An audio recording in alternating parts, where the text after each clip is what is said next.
What is going on, everybody? Back with you again for episode 3. What's going on, Layton? Good afternoon, collectors and friends. Welcome to the Lunch Crew, episode 3, Chris. That's how you got to hit them. I know, man. I know, man. Maybe I should have done a little bit more caffeine today. It's You all right. know, the title today is "A Breaker's High." You know, after a high, there's this little oh man.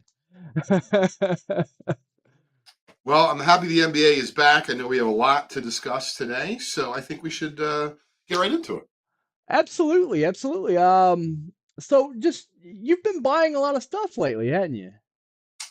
I have, and it's interesting, Chris. People keep asking me, do I think it has to do with the economy or the hobby, experiencing a little bit of a lull? And I don't, at least in most cases. We've been fortunate that we've been able to buy some great cards and collections recently. One of them was actually a football collection, which is not as easy to buy, Chris. Most of it is baseball, right? Because they made a Hmm. lot more of it. But I will show. I'm not sure the best way to do it, Chris. So I should just show it like this to the camera. Yeah, yeah, that works just fine. So you can see it's a nice group of 50s football. These are some of the stars. I'll show off the best couple of the end here. There's a Bart Star, fresh to the hobby, ungraded, really nice condition, That's beautiful. 57 tops rookie. Yeah. And you can see here, we got a Johnny U. Excuse me, Johnny U. Oh, look, it's see-through because of the green. Yeah, yeah, yeah, the green's gonna That's green screen out. interesting. So anyway, so that is one of the collections, but another collection that I'm really excited about. I haven't bought it yet, but we've done a bunch of due diligence and research about it. So it looks like I'm heading out west. For the Oh, first time ever, I'll be going out to the Seattle, Washington vicinity. okay. And if anyone out there who is a Breakomaniac, meaning you're part of the Vintage Breaks community, or you've known me for a long time from the Just Collect world, or you're new to the show here at the Lunch Crew, and you happen to be out west, let me know. I'd love to grab a cup of Joe with you or a beer, or for that matter, if you're looking to trade or sell some cards, let me know. It's going to be a really interesting trip. I'm going to try to document it a little bit differently than usual, Chris. So stay tuned. Follow me on social for that. But yes, buying has been good. And as you know, Chris, it's not only the lifeblood of, or the lifeline, if you will, and the lifeblood of Just Collect, but I also thoroughly enjoy trying to find and buy, whether it be fresh collections or even out of auction houses. Like tonight, Heritage ends, collectauctions.com ends, and I'll be bidding in both of those auctions. Yeah, I mean, I particularly enjoy it because it helps me out for my day job working for a fine company called Vintage Breaks because that's where we get the stuff. Absolutely. Absolutely. Great. When you said out west, I was like, we're gonna get you a cowboy hat. You're gonna be Nah, from not quite, Texas. not quite there. Maybe a rain jacket. I hear it rains a lot in the Seattle area. Yeah. Then you said coffee. I'm like, that tracks in Seattle. You Yeah, know. exactly. Well, speaking of vintage breaks, I don't know if you noticed, Leighton, but your boy has been on a bit of a heater. I love nothing more, Chris, when I wake up in the morning, I see a text from you and it's an image because I know undoubtedly if it's an image, Hmm. it's likely going to be a hit. Oh yeah, oh yeah, absolutely. Not You've only been a having a hit. good run. I've been yeah. Well, I mean, you're opening good products, so you're typically hitting good stuff. But like every now and then you get to hit great stuff, and I can tell you as a breaker, nothing makes you actually appreciate your job than hitting and getting to pull these cards is like I get paid for this. It's pretty good. Yeah, yeah, yeah. So this went to Beck Hudson. This is a key card that once it goes up on the internet, and understand aside from our channel, it's not really up on the internet yet because it hadn't really hit eBay. But this is the Bryce Young Oh, Mo- yeah, it's a big deal. Mosaic debut, one of one hit for Beck Hudson. This is multiple thousands. Like where it comes in, I don't Oh, know. yeah. And it's going to be sent off for grading by Beck. And beautiful card, beautiful card. I was happy to pull. I'm a big Alabama fan, so Bryce Young is a big deal to me. And it's I'll just play the video. I'll just play the video. This is like If you watch the look on my face, none of this is, you can't script it because you don't know when it's going to come out. None of it's fake. If I didn't have the cameras on, I would still be hooting and hollering like this over this card. So just without further ado, let's give this a watch.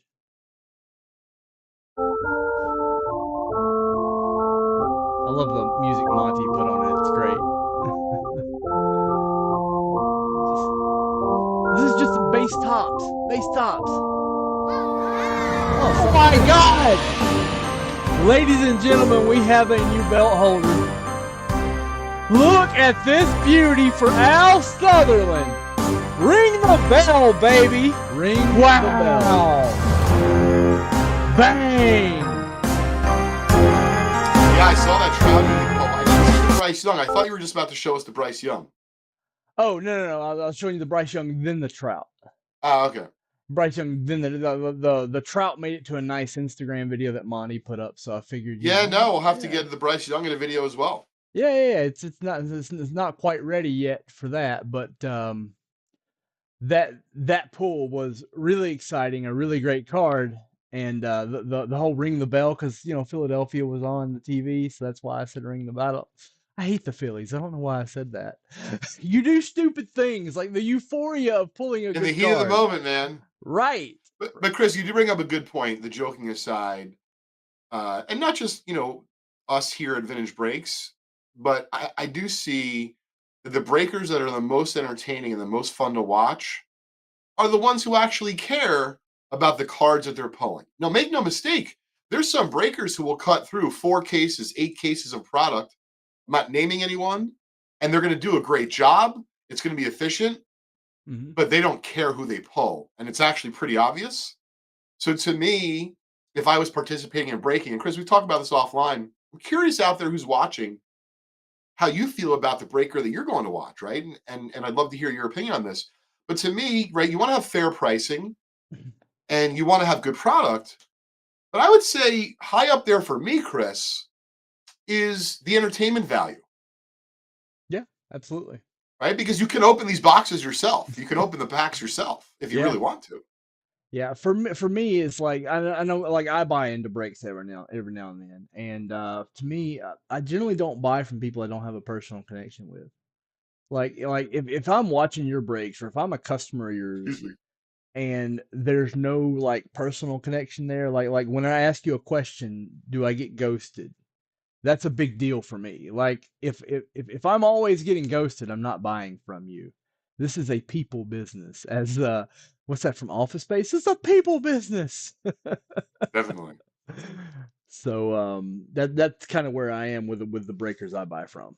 Speaking of that, well, I let me ask you a got a big controversial question about breaking. Sure. This is a little bit off script here. Just talking about entertainment. And I know a little bit about what you like and what you enjoy as far as sports in the hobby. And I think you the same of me. And I'm curious how the audience feels when a breaker hits something really big, for someone in the community. And they authentically and genuinely, they go nuts. For example, I heard years ago there was like a knucklehead who pulled a 1955 Bowman Mickey Mantle at the National, and his eyes came out of the head. He was screaming so loud, it sounded like they were being attacked. And the point being is, I'm curious if folks out there, because I've seen this, Chris, where people are calling out breakers like, hey, you know what? This is too much of a celebration. And I'm like, what is this, the NFL? What? Meaning, if you score a touchdown in the NFL and you get to that level, you should be able to celebrate. I think where I maybe can see an angle, Chris, is if you take an inconsequential, unvaluable card and you're like, oh my God, I just pulled a numbered of 99 so-and-so patch. And everyone, including the breaker, knows it's $6. Now, if you pull that card, Chris, and that's of a family member, like your cousin Joey is on the card, I get it. That's the only time I really feel like, hey, you know what? I feel like I'm being misled by a breaker, Chris. And you know what? There really is no reason to get excited about a $6 card. But I'm curious, Chris, what do you think? And I'd love to hear from our audience. Are you excited and are you happy when a breaker shows enthusiasm, or is it too much for you? I love it when a breaker shows enthusiasm, but it has to be authentic. It can't be fugazi. You can't, None of that you can't, fugazi yeah, stuff? you can't be manufactured. I borrowed a northerner word. You can't, Yeah. you can't Some Donnie use it. Brasco. Yeah, you What a can't movie. manufacture it just because you think it's supposed to be there. If it's not there, don't try to put it there. Be real, be authentic, be yourself. People respond to that. Unless you're a scumbag, then be somebody else. Yeah, I mean, I might have not have been, so strong with the wording, but I understand. Yeah. Um, I know for me, and I've said this, and I think J5 has seen this now recently too. I know, Chris, you break more than I do in terms of hours. And I know you break more hours than John does as well. But him and I have both had the same feeling recently, and I've shared mine on air, where when I'm breaking, it really is cathartic, it's therapeutic. And in a way, you're kind of like withdrawing from, unless you have your phone attached to you, no one's calling you on your cell. No one's calling the office and they're coming and telling me late you got a phone call, unless I guess it's an emergency. So my point is like you're kind of taken out of your comfort zone, whatever that is, right? If you have a day job or a desk job, Mhm. that's one thing. And for me, I'm surrounded by cards, but sometimes I'm so knee deep in cards, I don't see a way out of it. So I'm like, oh, I can't pick up this phone call, or I can't talk to Gilmore anymore because he's bothering the heck out of me, and I already talked to the guy 3 times today. Oh yeah. But the joking aside, Chris, you see my point where if you do it right, not only is it really fun for the audience to see someone who has an authentic response and a genuine response, but I actually feel like for the breaker, it's extremely fun. And the way you're describing, like, this is my job. I open packs for people. Yeah. Like, it's pretty cool. There's a lot worse ways to make a living, right? Yeah, I mean, it's not always like that. There's definitely Of some of the course. mundane, but in that moment when you hit that big Bryce Young, when you hit that Mike Trout, there's nothing more. What can be unless you work for Doctors Without Borders or something actually important. Let's face it, this is not important. If you're Daniel Lynch exonerating an innocent client out there, then Yeah, that's more listen, I think important. I think that's fairly worthy work, but I do see your point, and I do want to bring up. You're right, Chris, because we should make sure that folks who are listening to this and or watching this afterwards, we're hoping. By the way, please smash the like button. Make sure you subscribe to our show if you're enjoying the content. So keep in mind, gang, that breaking isn't always like that. There's plenty of losers. There's plenty of down Oh yeah. times. But really, I feel like that's kind of the way life is, right? If you look at every Mhm. day that exist in the planet, is it always filled with excitement and brimming with activity and things of that nature? No, I don't think so. But you still figure out a way to appreciate it. You do. Stephen Garrett also in the chat would like everybody to know that he's also a lawyer. Stephen G is offering his services as well. Yeah. With a joking aside, listen, attorneys are prevalent not only in our community but in the hobby, and certainly in the world. But kind of getting back to center, I do feel that you're dead on accurate, Chris. You want your breaker to be authentic, and that's why I'm bringing up this notion that it's not always roses. Um, and so for me, this is why the vintage breaks and the just collect community is something I'm proud of.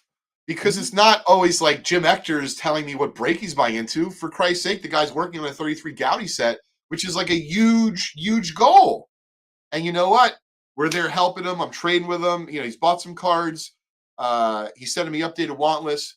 My point is, gang, the world is in such a precarious spot that I think, Chris, you feel the same as me. Mhm.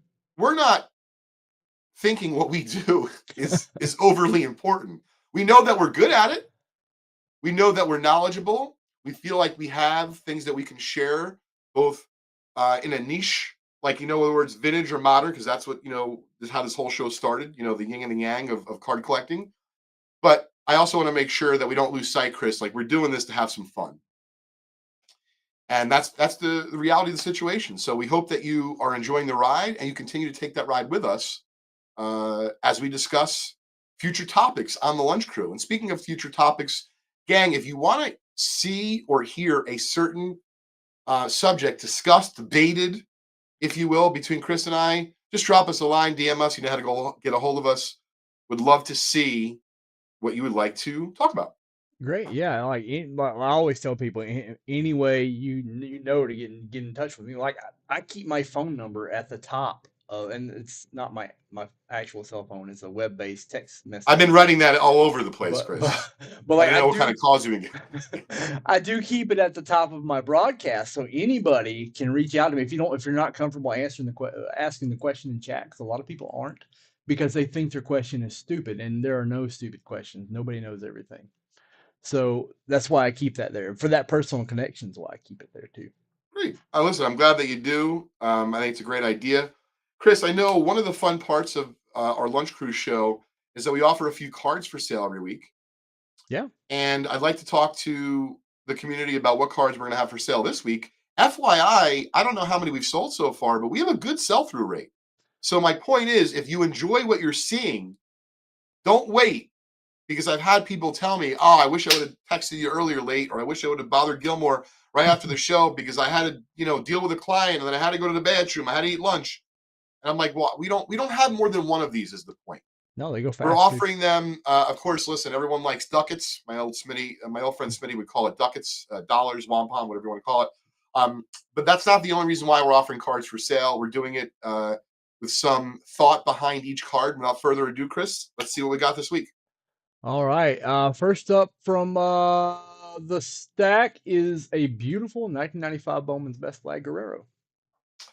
Yep. So this is something that I personally own from Just Collect, and the reason why I'm willing to sell it is I have a couple of them. Haven't really thought about selling one recently, and to be fair, when I was getting these authenticated, people weren't grading cards; they were just getting authenticated. So if you look, like this Vladdy's very well centered.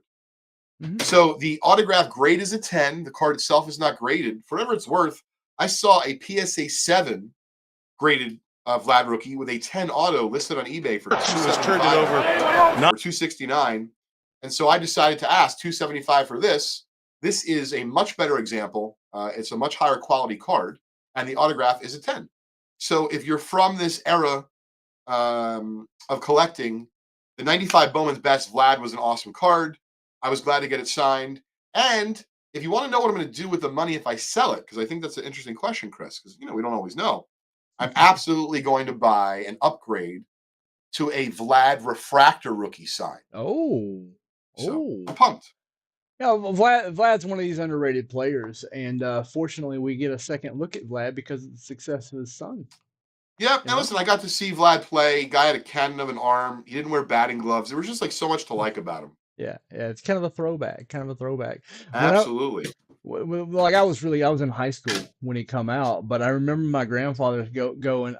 My grandfather telling me that guy reminded him of Clemente, which is probably the greatest token of respect my grandfather could have ever given anybody.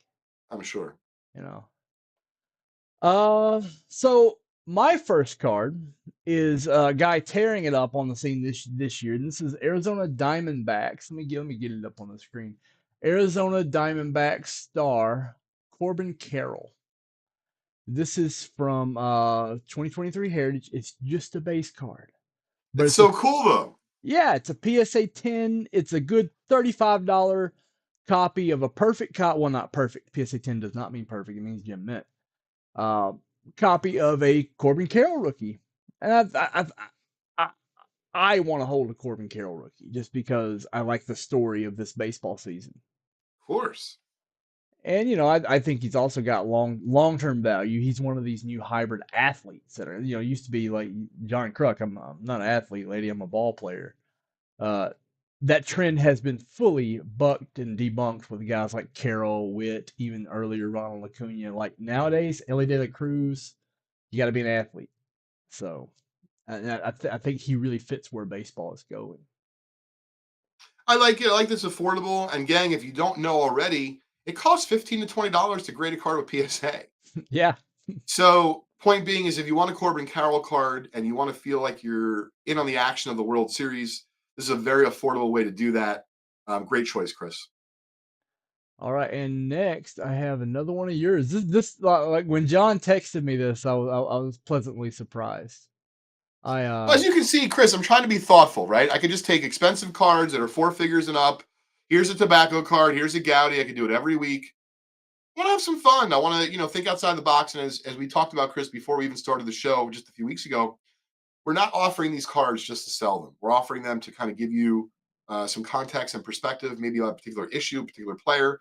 And so the reason why I chose this, if you are around, similar age to me in your 40s, and you remember Garbage Pail Kids when they first came out, Blasted Billy was Adam Bomb's twin in the first series. mhm. And these cards have had a strong run up, with the whole COVID bubble. But even still, this card these days is selling for about $175 to $200. And short of Adam Bomb and like Nasty Nick and maybe Evil Eddie in the first series, Blasted Billy was one of the most well known characters. And I also really enjoy the art. So if you are looking for an affordable copy, this is priced at $165. Which is basically the cheapest 8 you can buy of this card. And it just brings back a ton of nostalgia for me, which basically is the reason why I offered the card this week. And my question for the community is I want to know in the chat, what singular 1980s card, it could be sports or non-sports, has you thinking about total nostalgia of the era? So in other words, it might be an 89 Upper Deck Griffey for you, but for whatever it's worth, Chris, I, bought 89 Upper Deck packs on my own. I didn't have friends who were initially buying it. But like the 85 Garbage Pail Kids, I was trading with classmates in school. Girls wanted Garbage Pail Kids. Guys wanted them. My brothers and sisters wanted them. We would play games, and like the winner of the game would get a pack of the cards. And so I remember Party Fair, which is where we bought our first series packs in New Jersey, them running out, meaning we ran out and my dad went back like a day later and they were gone. They were never to be seen again for 25 cents. Yeah. So a lot of nostalgia, great memories from this. Let me know in the chat what you have, this most singular, I guess, iconic card from the 80s that really gets your nostalgia juices going for collecting. Would love to know. Dan Lynch said the Mattingly tops. Oh, 84 tops, baby. That was my first big purchase. $30, $35 from Mr. D's on Route 18 in New Jersey, East Brunswick. Yeah, mine was, and it was a card that I viewed as unobtainium back then. Just a card that was just insane. Never own it. 1986 Donruss, Jose Canseco. Oh, I love that card. Hey, Chris, speak in the comments. I don't see the comments. Am I doing something wrong here? No, it should be on the right-hand side. They're in the restream window. We'll worry about it for next week, but that's the reason Yeah. why I'm not saying hi to anyone, because I don't see any comments. Troy Butts also said the 84 Donruss Mattingly. The $84, finally, if you had that when you were a kid, you were rich to me. I couldn't afford that. Yeah. It was way bougier than the tops. Oh, Bougie doesn't even listen. 84 Tops Mattingly was like, co-workers, mine workers could own it. 84 Donruss Mattingly was like you had a Tesla in the 80s, and it didn't exist, by the way. So, Yeah. You had a time machine and a Tesla. exactly. Steven Garrett said the 83 Sandberg, Boggs, and Gwynn rookies. So, like, that's what got him thinking about rookie cards. And if you think about that year in context, and I know it really didn't work this way, but I wonder if there was a big rookie boom then, too. It's like, oh my gosh. I do enjoy, this is a total baseball card nerd thing I'm admitting here on air. I love like researching the news of the time.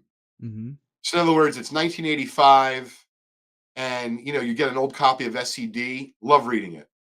Find a newspaper article about baseball cards that was in like the mainstream media in 1987. Oh my Yeah. God. I love reading that stuff.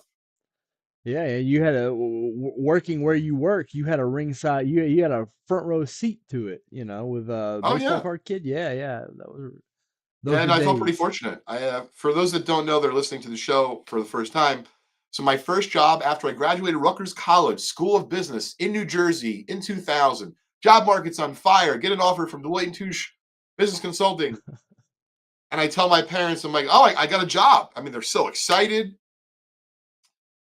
I met Mark Murphy selling cards to him through the mail when I was 15 years old. I subsequently met him a few years later in person at a big convention. But when I was done with school, I wanted to do something I enjoyed. The Yankees organization, I was not good enough to play for. And in terms of, taking your business skills there, They literally wanted you to intern for free. I'm like, yeah, but I just went to college. They're Yeah. like, yeah, but we're the New York Yankees. I'm like, that's not going to work for me. I don't know how to eat, Yeah. saying that. So the joking aside, I want to do something I loved. And so I was fortunate that I called Mark. He was running a multi-million-dollar business, which in the year 2000, 2001 for baseball cards, Chris, was not very common. No, not at all. It's probably not even all that common now. It To be definitely fair, happens, yes, I but guess I yeah. take it for granted sometimes, but I definitely know in that era, it was not because I made a list. I can picture my notebook. I made a list of the companies I could work for. Kit Young was one of them. I joked about it with Kit at the National. Um, and I was prepared to move from New Jersey to San Diego to work for Kit Young with a college degree. I didn't care. Nice. Stephen Garrett, is Mark Murphy still around?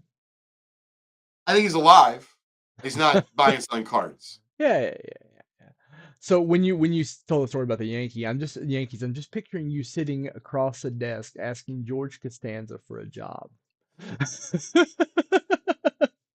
There's so many funny instances, when I was reaching the end of my college career. We'll save it for a future episode. But anyway, I really did. I dove right into the baseball card world. I'd loved it really ever since I was a kid and loved the sport of baseball.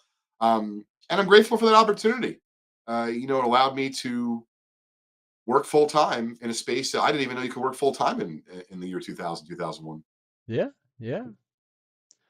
Well, my next card is to hail the start of the basketball season with a guy who Saw the game last night. It was happening, man. What a hot game. I watched the Spurs, Mavs to Spurs. open. I'm going to be watching the Spurs all season. How could you not? It's must-see basketball TV. It is, and I love Luca. Yeah, But Wemby looks. What's that movie with the Avatar? Wemby looks like he came from the forest. yeah. A buddy of mine called him Stretch Durant, not Stretch Armstrong, but Stretch Durant. Sure, love it. The NBA season, provided the big stars stay healthy, I think it's gonna be exciting. It is, and I have this 2018 Prism Luka Doncic in a PSA 10. Now, at one point, Leighton, we were talking about these at Oh, I know. $1,000, Oh, I know. saying that it was a deal. We were wrong. Well, that was for sure. But they did get up to 2,000, so technically we were right, and then we were wrong. We were right before we were Well, I wrong. sold a bunch very profitably, so I feel comfortable Oh, saying I I was did right. too. I did too. Yeah. Like I was selling at 18. I was not buying, but I Yeah. did buy some at 1,000. Well, how much is it today? $250. Well, if you like Luca and you don't want to spend 1,000 plus on like an autographed or a numbered version, Mm-hmm. what I would say is it seems reasonable based on what the unopened product costs. Beep. That being said, personally, we got to keep it real here, Chris. I saved the 250 and I would put it towards a better Luca card if you like Yeah, Luca. Because I like Luca. sure. It's a budget card, definitely. It's a base card. That card is never going to be worth $1,000 again, ever. No, There's there's too too many many. of There's them. too Too many. many, absolutely. So, like, to me, it's something to keep to celebrate the season. If you're not, really all that into it, you just passively like it. Absolutely. Well, Chris, speaking of basketball and the start of it, I want to talk about some new releases, and I want to start off with a basketball release. Mm-hmm. I'm hearing a lot of stuff about Prism Draft basketball. Mm-hmm. I know it typically doesn't retain its value well. That being said, please tell us about it. Well, typically is the key word there. Wembanyama's first Prism cards are in there, and yes, they're not in a Spurs logo, and they will be in a Spurs logo later. He will not have autographs in any product, but from what I'm Wow. seeing, you Prism is going to be $1,000 a box because of Wembanyama. Oh, definitely. It's going to Even though be there's no autos. I agree. draft is way more affordable, and a Prism Silver of Wembanyama just went for $200 last night. Let me frame this. When Zion Mania came out, Zion draft silvers were $80, not 200. Wow. The hobby is not ready for Wemby Mania. I'm telling you, I'm ready. I'm ready for it. But I Zion. would say, listen, I don't want to recommend draft as like an No, investment quality product, but I would say this. It's entertainment, gang. So if you're watching an NBA game and you're into the season and you want to participate, forget about buying it from a breaker. buying yourself a box, because I'm going to buy myself a box. I Great. think it's Yeah. cool. I like basketball. Hmm. So I think, Chris, if I was going to say to someone, hey, the new release is coming out, Prism Draft basketball. What do we think? I think it's going to be cool. I think it's going to be fun. I would invest in it, and I would look at it purely as entertainment. Yeah. Sometimes you're like, wait a minute, how can a $28 burger be good? You're like, you buy it. Sometimes it's good, sometimes it's not. Well, what I'm saying, and I think you're right, Chris, even though the Wemby cards are going to be super hot, I've been happy for the collector at the prices I've seen on Draft Prism basketball so far. Like it's Mhm. affordable enough for a collector who's in the game. It's not offensive. Would you agree? I definitely agree. Like Prism NBA is way out of control because of the international market, and people throw money at Prism basketball because they're quote unquote investing. You're not investing if you're opening product. By the way, it's for fun. It's not. Yeah, entertainment. Yeah. You can speculate when you go buy cards of a player, but you're never. It's never a good financial decision to open product. That's not what it's about. No, listen, I agree. I know that Topps Tier 1 baseball came out, and I looked 2 years ago, Mhm. we sold way over 100 boxes of it. And I was just curious, Chris, what is it about Topps Tier 1 baseball that Topps collectors like? Well, first off, it's price point. It's a good price point for a two autograph and one memorabilia product. I think the key two autographs, and it is a rookie driven product. So it kind of follows the ebb and flows of the rookie class. Sure. 2022 J Rod, Wander Franco at the time. This year, there's Corbin Carroll, Adley Rutschman, Gunnar Henderson, Michael Harris. This is a really stacked rookie class. And there's It another is. guy no one's talking about yet, and it's Tristan Cassis. If you look at Tristan Cassis' second half stats in a vacuum, and then project what that means for going forward, if he continues his trajectory, Tristan Cassis is in the conversation for AL MVP next year. And Well, to me, Chris, it means that it's even more of an exciting year, whether it be your opening Topps mhm, Tier 1, Topps Update, or like any product that's featuring this amazing selection of rookies. It's a fun year to collect current baseball cards, right? absolutely, absolutely, it is. And Cool. Well, I so appreciate you sharing with me and with the community this little bit of news every week on the new releases, because I feel like now, Chris, I'm paying more attention to it. And listen, I want to learn, right? I want to stay up on what's going on and what's hot, what's good value for our customers, for our clients, or might be worth buying a stash of a particular player or product to put away. I mean, it helps me because after the show, I'm gonna hit you up to go get some Prison Draft to break. For the Yeah, show tonight. absolutely. So All right. Well, we'd like to finish up the show, but before we do, Chris, I'd like to offer a couple, what I'll call them, grading pro tips of the day. I've talked about this in like a short before on IG. And for those that are interested, you could follow me on Instagram, Leighton_Sheldon, also Just Collect on Instagram. And we're on Facebook, as well as we have a YouTube account, Just Collect. So the first thing that I want to bring up, and I brought this up in a short recently. So what I have here is a 1986 Fleer Michael Jordan rookie. It's graded an 8. And when I sent it in, I had bought it from a long time collection. The centering, as you can see, is just a little bit off. I thought there was a chance it could 7, so I thought it was going to grade between a 7 and 8. Well, when you grade a card like this with PSA at the valuation that a 7 and 8 is, a 7's 300 to grade it with PSA, and an 8 is about $600. I have no extra pull. I don't get a cheaper rate. And so when I sent it into PSA, a common question I will get from friends I haven't talked to, in a long time, avid collectors, and anyone and everyone in between, late, what submission level do I choose for this card? I don't know what it's worth. I don't know what's going to grade. I'm like, I know. I know you don't know what's going to grade. That's why you're getting it graded. They're like, yes, but what do I choose? No one ever believes me.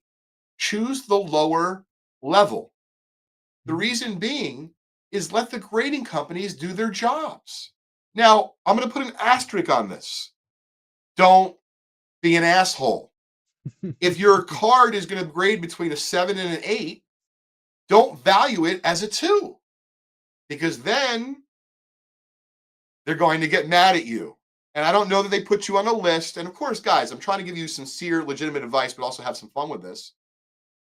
Be reasonable. And the reason I'm bringing this up is because a few weeks before this Jordan, I tried to be a hero. I had a Ty Cobb T206. I swore, I'm like, this card is going to grade. I remember it came back a 2. I thought it was a solid 3. Outside shot of 4. But I was like drinking my own Kool-Aid. It was between a 2 and a 3. 4 was like 0% chance. And I should have taken my own advice and valued as a 2. Well, guess what I did? I looked at the break between a 2 and a 3. If I sent it in and I thought it was going to grade a 2, the card would have cost me, you got that right, $300. Well, I decided to be a hero, Chris. I know better. I know best. I sent it in thinking it was going to be a 3. Therefore, I paid $600. Chris, I've never been so livid in my life at a grade. And even though it was only off by 1 grade, it graded a 2. I'm like, oh my God. I literally just threw away $300 on grading fees. And this is the reason why I'm bringing it up. Take the $300 you would have saved, or take any money that you may have saved on grading fees because of the information we're going to share today. We're trying to help all the collectors out there, and buy more cards. I'm more Or cards.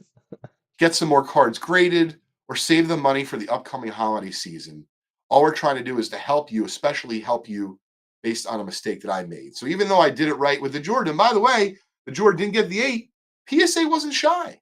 They sent the email, we're charging your credit card $600, not $300. And that's just the deal. And by the way, I don't want to get into the politics of like, is this right? Should they do it like this? Because that's a whole episode we could spend on this. Oh yeah. These are the rules, Chris. And you know, all I'm trying to do is explain how to basically work within the rules. Absolutely, absolutely. There's all sorts of little tidbits like that you can use to your advantage in grading. Yep. And so the last thing is, and this is a big error on my part, but I'm hoping to help once again, you, the community. This is a gorgeous Clemente rookie that I just got back from PSA. I thought I was going to grade between a 4 and a 5. Well, if I flashed it too quickly, I apologize. You can see it graded a 3. Forget about what I paid to get it graded. That's not even the point here. When I got this back, I'm like, what did I miss? And to me, as a card nerd, you're always trying to get better, stay on top of stuff. I'm like, I take out my loop, I have the halogen, and I'm looking at the card, Chris, and I'm like, I'm turning it in, I'm doing my thing. I'm like, wait a minute. I see this wear right up here along the edge. Chris, I don't think that wear was there when I sent it in. Oh. And I'm not screaming at PSA. I'm not blaming a particular person. Did it happen in shipping? Who knows? This is my point. And the reason I'm bringing it up today, I want to help you all with a mistake that I made and what I'm going to do moving forward. This is my advice. If you have a 4-figure card and it's going to break your heart, or worse, you're going to get really upset and you don't know what to do if it happens, I'd feel a lot better, Chris, if I had a before picture, high resolution of the card.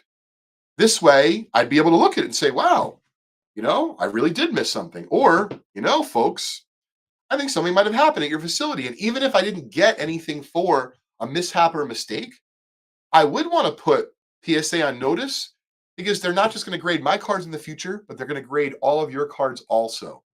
So do yourself a favor, protect your interests. And that is my final note for today. Another thing about doing the scan is particularly with modern cards, you'll do the scan and you'll disqualify cards. You'll be like, oh, the scan saw that and I did not. That's another thing that helps with that. Absolutely. So hopefully you enjoyed today's 3rd episode of the Lunch Crew. We'll be back for more next week. Thanks for tuning in.